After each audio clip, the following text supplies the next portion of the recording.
Shalom, selamat pagi Bapak Ibu yang terkasih dalam Yesus Kristus. Selamat pagi.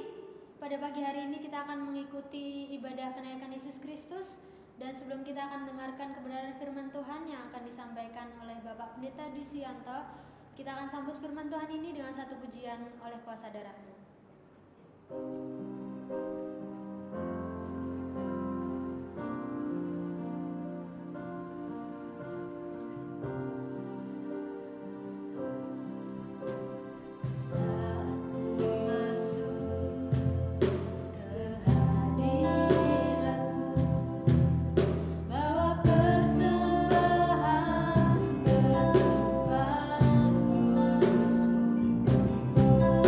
Pujian ku naikkan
Shalom, selamat pagi Bapak Ibu serta saudara semua yang dikasihi Tuhan.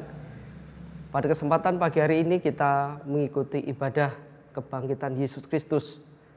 Kita mengenang bagaimana Yesus sudah mati di kayu salib dan 40 hari kemudian Yesus bangkit dari antara orang mati. Dan saat pagi hari ini kita bisa mengucap syukur atas anugerah keselamatan yang Tuhan berikan kepada kita semua. Dan biarlah ibadah kita saat pagi hari ini akan menjadi berkat bagi Bapak Ibu serta saudara semua yang dikasihi Tuhan. Sebelum saya akan menyampaikan firman Tuhan, mari kita akan berdoa terlebih dahulu. Saya akan memimpinnya. Mari kita akan berdoa bersama-sama. Bapa di surga, kami mengucap syukur kepadamu di mana Tuhan sudah memberkati kami untuk merenungkan firman Tuhan. Kiranya Allah akan terus mempersiapkan hati, pikiran, serta roh kami untuk mengerti bagaimana firman Tuhan terus berkuasa dalam kehidupan kami. Di dalam nama Tuhan kami Yesus Kristus, kami sudah berdoa dan mengucap syukur. Amin. Bapak Ibu serta saudaraku yang dikasihi Tuhan, mari kita akan membaca firman Tuhan. Bapak Ibu akan membaca di rumah Alkitab kita saat pagi hari ini. Mari kita akan belajar tentang firman Tuhan yang saya ambil di dalam kitab 1 Korintus pasal yang ke-15 ayat 1 sampai ayat yang ke-11. Silakan Bapak Ibu membaca di rumah secara masing-masing dan saya akan membacakan khususnya di dalam ayat yang ke-11. Bagaimana firman Tuhan ini mengajarkan kepada kita semua, biarlah Bapak Ibu akan merenungkan di dalam ayat yang ke-11. Sebab itu, baik aku maupun mereka, demikianlah kami mengajar dan demikianlah kami menjadi percaya. Bapak Ibu, saudaraku yang dikasihi Tuhan, judul firman Tuhan saat pagi hari ini adalah pentingnya mengingat berita Injil. Sekali lagi, saya akan menyampaikan judul firman Tuhan, pentingnya mengingat berita Injil. Akhir-akhir ini saya seringkali mengingatkan kepada anak-anak saya untuk selalu belajar di rumah. Seringkali saya mengingatkan kepada anak-anak saya mengenai tugas sekolah, ada PR, kemudian ada jadwal yang harus dikumpulkan, ada tugas-tugas kepada guru yang harus dikumpulkan. Anak-anak harus diingatkan. Dan kalau tidak diingatkan, seringkali anak-anak saya itu lupa. Karena seringkali di rumah itu hanya main atau mainan HP seperti itu. Sehingga anak-anak saya harus diingatkan. Supaya apa? Supaya anak-anak saya itu bisa melaksanakan atau bisa mengumpulkan tugas yang diberikan oleh guru mereka masing-masing seperti itu. Nah, seringkali saya mengingatkan, tujuannya untuk apa? Tujuannya supaya anak-anak saya tidak lupa akan kewajibannya. Sehingga ketika diingatkan itu banyak tugas yang akan bisa terselesaikan dengan baik. Dan anak-anak saya akan memiliki satu tanggung jawab mengenai tugas yang diberikan oleh guru masing-masing seperti itu. Nah, Bapak Ibu serta saudara semua yang dikasihi Tuhan, kata mengingatkan itu artinya memberi nasihat, teguran, supaya ingat akan kewajibannya. Nah, contohnya adalah meskipun ayahnya telah berkali-kali mengingatkan, tetapi ia tetap tidak mau belajar. Seperti itu. Nah, kata mengingatkan ini artinya memberi nasihat, memberi teguran, supaya ingat kembali akan kewajibannya. Nah, di dalam Alkitab yang kita pelajari pada saat pagi hari ini, di dalam kitab 1 Korintus pasal yang ke-15 ayat 1 sampai ayat yang ke-11. Saya akan bacakan di dalam ayat yang pertama. Ayat 1 mengatakan kepada kita, "Dan sekarang saudara-saudara, aku mau mengingatkan kamu kepada Injil yang aku beritakan kepadamu dan yang kamu terima dan yang di dalamnya kamu teguh berdiri." Rasul Paulus dalam ayat ini mengatakan Dan sekarang saudara-saudara, aku mau mengingatkan kamu. Paulus mengatakan, aku mau mengingatkan kamu. Waktunya adalah sekarang. Artinya apa? Bapak Ibu yang dikasihan, Paulus mengingatkan hal-hal yang paling dasar, yaitu mengenai Injil. Rasul Paulus memberikan ajaran kepada jemaat yang ada di kota Korintus mengenai pokok-pokok kebenaran Injil. Dan Rasul Paulus mengingatkan supaya dasar kebenaran Injil adalah satu-satunya dasar keselamatan orang Kristen. Rasul Paulus memberikan peringatan kepada saya dan saudara, dan sekarang saudara-saudara, aku mengingatkan kepada kamu, yaitu kepada Injil, bahwa Injil adalah dasar kehidupan keselamatan orang percaya. Injil adalah dasar keselamatan orang-orang Kristen. Dan Rasul Paulus memberikan peringatan kepada saya dan saudara supaya mendengar berita Injil. Rasul Paulus mengingatkan kepada saya dan saudara, mungkin sekarang ini saudara lupa. Mungkin saudara sekarang ini sedang disibukkan dengan berbagai macam kegiatan, dengan berbagai macam persoalan hidup, sehingga saudara lupa akan berita Injil yang disampaikan oleh Rasul Paulus kepada saya dan saudara. Nah, mari kita akan memperhatikan teguran Rasul Paulus. Apa yang diingatkan oleh Rasul Paulus kepada saya dan saudara supaya kita mengingat kembali berita Injil. Yang pertama, Rasul Paulus menganggap penting untuk mengingatkan kepada jemaat yang ada di kota Korintus pada saat itu, bagaimana Injil yang diberitakan adalah Injil yang diterima oleh Rasul Paulus ketika Rasul Paulus percaya kepada Yesus Kristus. Dan Rasul Paulus dikatakan di dalam firman Tuhan ini mengajarkan kepada kita bahwa ada hal yang sangat penting yang terus diingatkan oleh Rasul Paulus yang disampaikan kepada jemaat yang ada di kota Korintus, yaitu mengenai berita Injil yang mendasar di dalam kehidupan umat manusia. Nah, mungkin saudara sekarang ini sedang lupa. Mungkin saudara sekarang ini sedang banyak persoalan. Mungkin saudara sekarang ini sedang hidup dalam berbagai macam persoalan yang sedang melanda dalam kehidupan saudara, sehingga berita Injil itu bisa kabur. Berita Injil itu bisa lupa. Nah, sehingga Rasul Paulus mengingatkan kembali mengenai berita Injil. Dan Rasul Paulus mengatakan kepada kita, berita Injil yang utama yang disampaikan kepada kita adalah Kristus telah mati karena dosa-dosa kita. Rasul Paulus mengingatkan kepada saya dan saudara bahwa Kristus Yesus sudah mati karena dosa-dosa kita. Yesus Kristus mati karena dosa saya dan saudara, dosa manusia dan dosa semua orang yang ada di dalam dunia ini.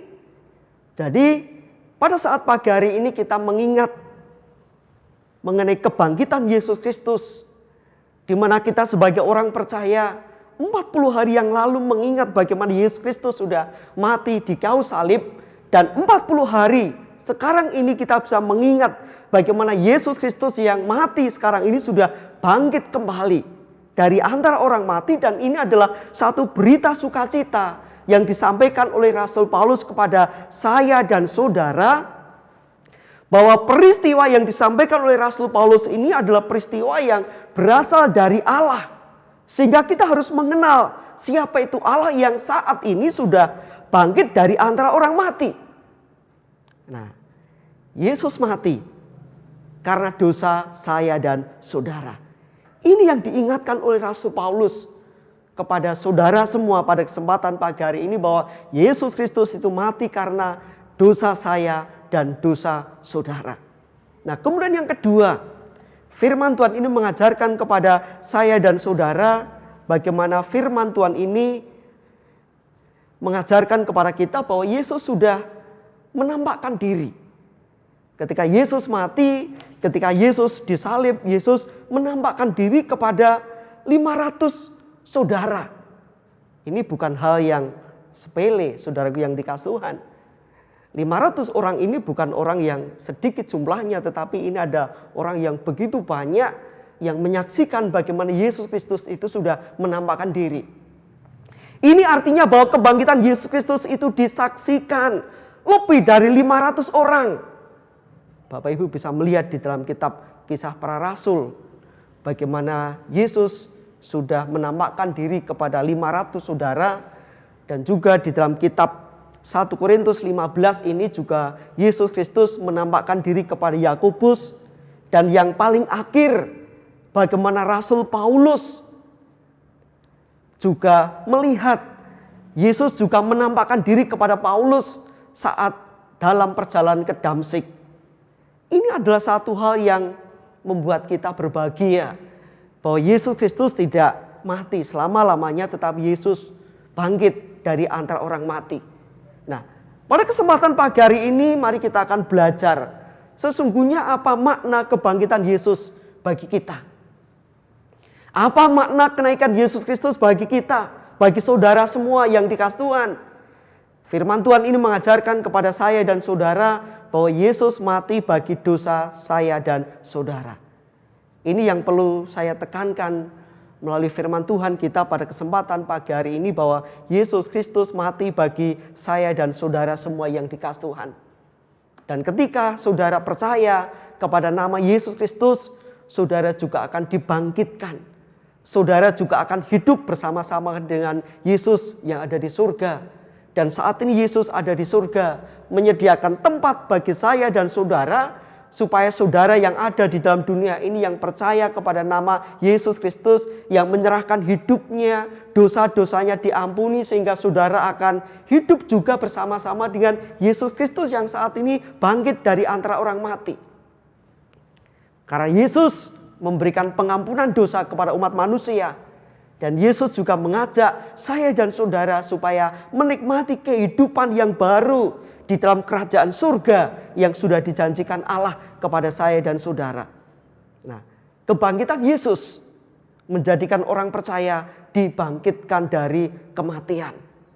Nah, inilah yang menjadi dasar bagaimana Rasul Paulus memberikan ajaran kepada saya dan saudara bahwa kebangkitan Yesus Kristus menjadikan orang percaya bangkit dari kematian. Tidak mati, tetapi dikatakan di dalam firman Tuhan ini akan dibangkitkan bersama dengan Yesus Kristus. Dan yang ketiga, firman Tuhan ini mengajarkan kepada saudara semua yang dikasihi Tuhan, Yesus bangkit, saya dan saudara juga dibangkitkan.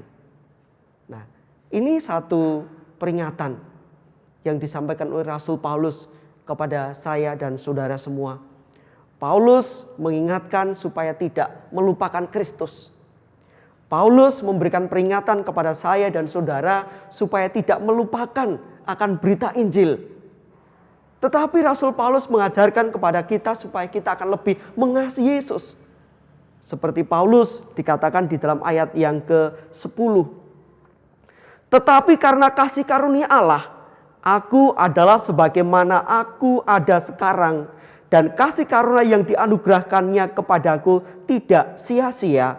Sebaliknya aku telah bekerja lebih keras daripada mereka semua. Tetapi bukannya aku, melainkan kasih karunia Allah yang menyertai aku.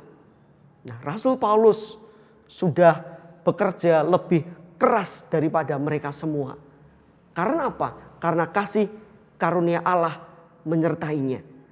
Nah, begitu juga kita sebagai orang-orang percaya saat ini. Kita diingatkan bagaimana Rasul Paulus mengajarkan kepada saya dan saudara satu pondasi yang kokoh, yaitu Injil Kristus Yesus. Gereja ada karena berita Injil. Saudara menjadi orang percaya karena berita Injil. Dan biarlah saudara akan tetap setia kepada Kristus Yesus. Saudara akan tetap beriman kepada nama Yesus Kristus. Meskipun sekarang ini banyak persoalan, banyak ancaman, banyak bahaya yang ada di dalam kehidupan saudara. Tetapi Paulus mengingatkan kepada saya dan saudara bahwa saudara sudah diselamatkan karena berita Injil, dan kematian Yesus Kristus memberikan pengampunan dosa bagi saudara semua. Dan biarlah pada kesempatan pagi hari ini saudara akan tetap mengasihi Yesus dalam kehidupan kita semua. Nah, Rasul Paulus mengingatkan saudara mengenai berita Injil. Bahwa Yesus Kristus mati dan bangkit. Yesus Kristus mati karena dosa-dosa saudara. Dan bila kehidupan saudara sekarang ini akan tetap percaya kepada nama Yesus Kristus. Masalah boleh ada. Tetapi janganlah masalah itu membuat saudara undur dari Tuhan. Tetapi biarlah saudara akan tetap setia kepada Kristus Yesus. Dan biarlah firman Tuhan ini akan mengajarkan kepada saya dan saudara. Mari kita akan tetap mengingat Injil. Bahwa Injil adalah berita sukacita yang memberikan keselamatan kepada saya dan saudara. Amin. Mari kita akan berdoa bersama-sama. Bapa di surga, kami mengucap syukur atas firman Tuhan yang sudah Engkau ajarkan kepada kami pada saat pagi hari ini, supaya kami akan tetap mengingat berita Injil yang disampaikan oleh Rasul Paulus kepada kami pada saat pagi hari ini. Biarlah kami akan tetap setia kepada Kristus sampai akhir hidup kami. Di dalam nama Tuhan kami Yesus Kristus, kami sudah berdoa dan mengucap syukur. Amin.